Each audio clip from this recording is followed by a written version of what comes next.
Alright, so let's rewind to late February.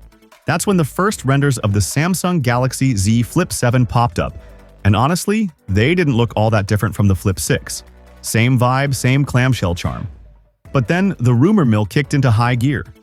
And suddenly we're talking about a bigger cover display, kind of like what Motorola's been doing with its Razr lineup.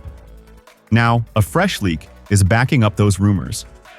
The folks over at Android Authority did a little digging in the leaked One UI 8 firmware, and guess what they found?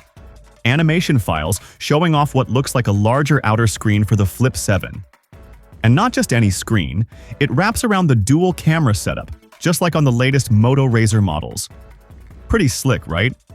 Word on the street is that Samsung's bumping the outer display size from 3.5 inches on the Z Flip 6 to a full 4 inches. That's not a huge leap in terms of functionality, but it's a step in the right direction, and might finally put Samsung's Flip on a more even playing field with Motorola in the US market. But before you get too excited, there's a catch.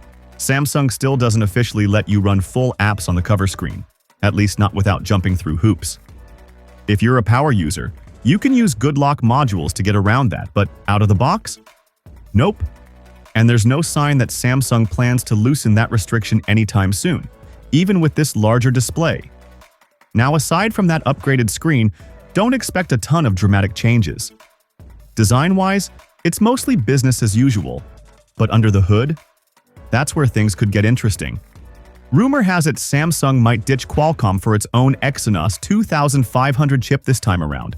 If true, it'd be the first time a Samsung foldable ran on an in-house chip. Apparently, it's all about cutting costs, even if Exynos hasn't had the best track record in recent years. As for the rest of the specs, think 12 GB of RAM, up to 512 GB of storage, and a 4,300 mAh battery, a slight bump over last year.